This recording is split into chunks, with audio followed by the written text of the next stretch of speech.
In the middle of August 2016, the community of Politics celebrated their 30th annual Iqaluqpik Jamboree. Some of the games include Arctic sports, tea boiling, boat races, and goose plucking. People from the surrounding communities were invited to stay the weekend and help celebrate. Hey!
Whoa!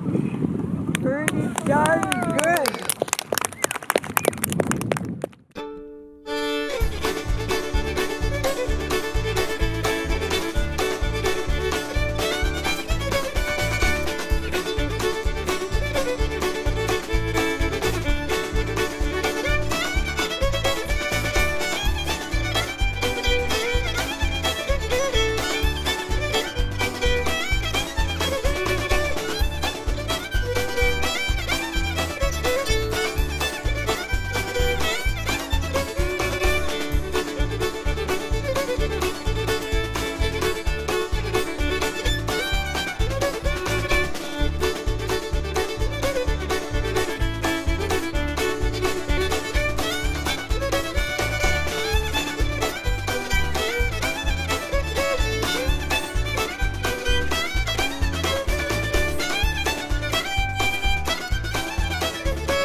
Nellie Cornier has been a chair and CEO for the IRC for over 2 decades.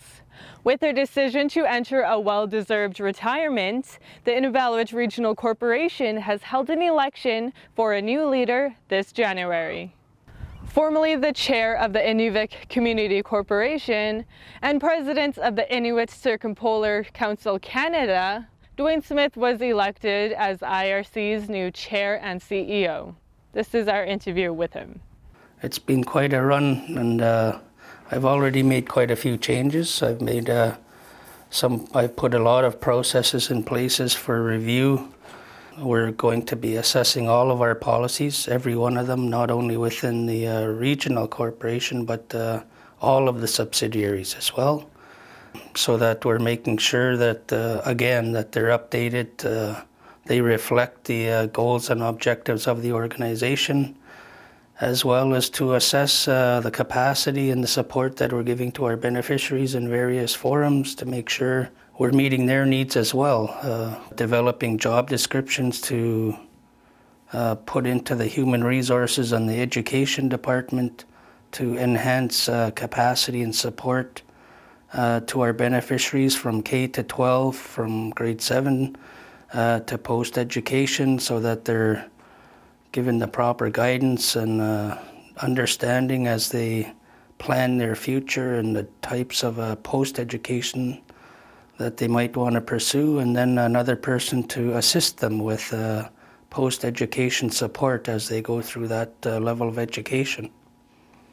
Language revitalization is a very difficult issue, if I can put it that way, because it's been such a long time where the language has been spoken by even my generation and the younger generation, because for myself, I'm the 3rd generation that was not allowed to use the language, and So my kids are the 4th generation, so we have to treat it like a second language.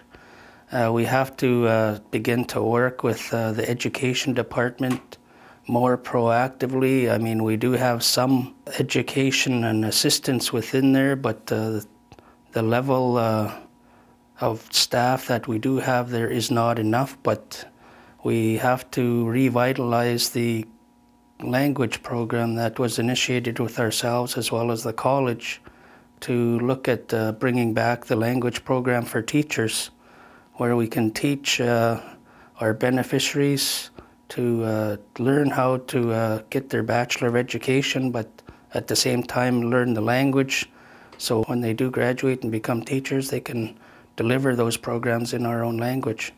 But I see that as a long-term commitment, and we have to get, not only ourselves to develop this vision, what we want to see done over, I'd say, a 10-year period, because it's not, we didn't lose the language overnight, and we're not going to gain it back, in 1 year or 2 years. It's got to be, a long-term vision that we all can share together and commit to. We have to have our beneficiaries commit to it for it to be successful. We've come up with different efforts in the past, and obviously they've had very limited success to a degree, and that's so we have to come up with other mechanisms to try and look at that. And one thing I'm looking at is working closely again with the education and the college, the Minister of Education, to come up with possibly a pilot project where we can initiate this within our region and see how we can develop this over time again, because it will take a long time. I am happy to say that, if I recall correctly, we have 7 beneficiaries right now at different colleges down south taking their Bachelor of Education. So there is interest to become teachers. We do have a lot of teachers already within our region that are beneficiaries. So it's a matter of let's develop this language teacher program, and maybe we can get these teachers that we presently have that are beneficiaries to take this for a year and start to get their language back. And so that's the type of commitments I'm looking for. I mean, not everybody might agree with that approach, but I see this as one of the approaches we can take, because it focuses on the most key people that are learn the quickest, and that's children and the students. So if we can get to them at that early age, and we've got that to some degree with K to 3 in the schools, but we need to take that the next step further.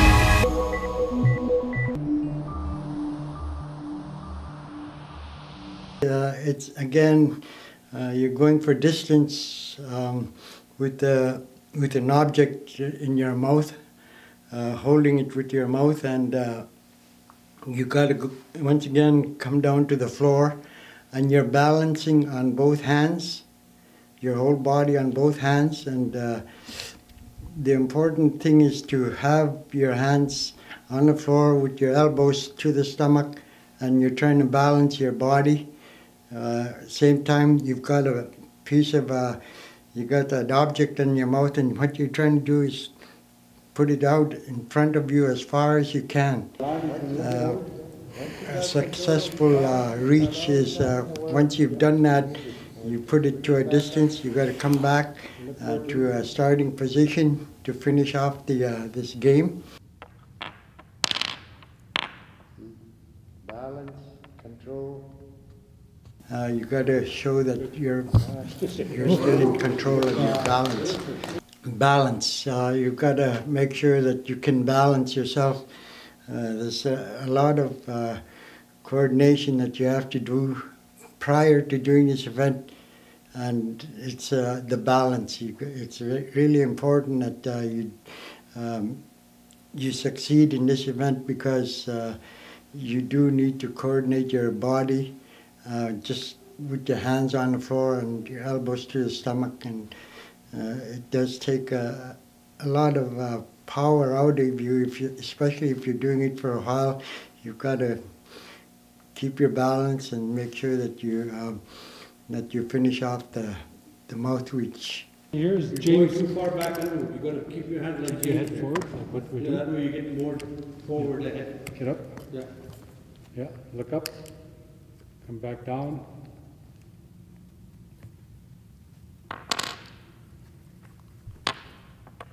When you are doing this event here, you got to make sure that the object that you put down on the floor stays balanced. Otherwise, if it tilts over, falls over, you've got to try and go back, pick it up, and put it back in a sitting position, upright position, and then come back to finish off the mouth reach.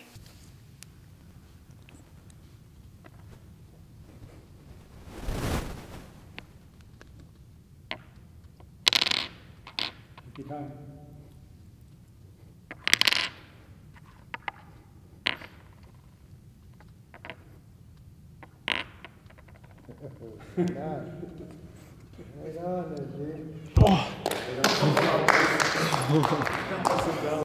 On August 27, 2016, the Crystal Serenity cruise liner docked in Tusaayaksat Bay, and it brought 1,000 passengers and 600 crew members. The ship made its way through the Northwest Passage, stopping in coastal communities along its way. The people of Tusaayaksat prepared arts and crafts a year in advance.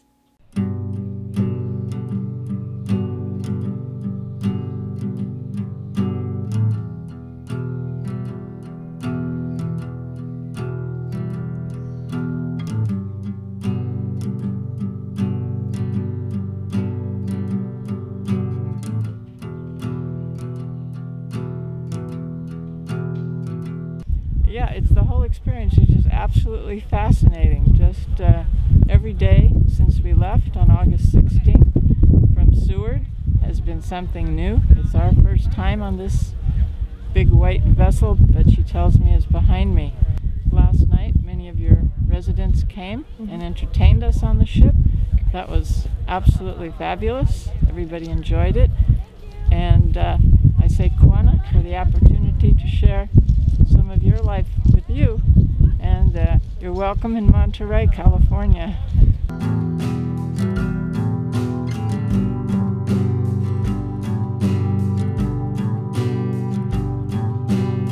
Just selling your arts and crafts. Everybody had their stuff out. There's quite a bit of people, lots of tables and crafts. Yeah, it got pretty full for a while. It's nice. Hopefully it goes good, that maybe they will come back. So my job at the Tusaayaksat Art Center is the manager supervisor. I oversee all transactions, whether it's buying from our local artists or selling to tourists, which we just had today. Bring all of my products into my point of sale system, and so yeah, we did. The last time I checked my point of sale computer, we were at 35,000 and change, and then I did a few more sales after that, so I think we're pretty close to 40 grand, which is pretty good. And it was my first cruise ship of this size. I wasn't here for the World, so I was a little unprepared for the amount of passengers that are coming off.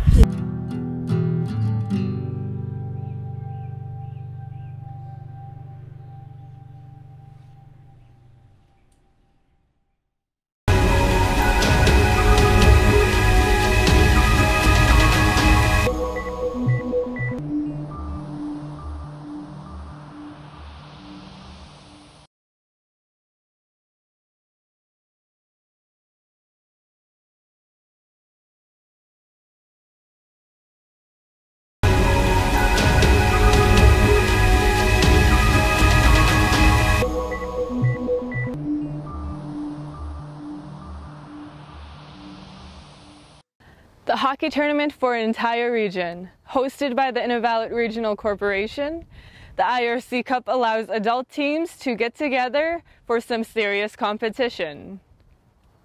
There are 2 divisions, each with their own championship. People come to Inuvik from every community to fill the stands and to cheer for their team.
Yeah.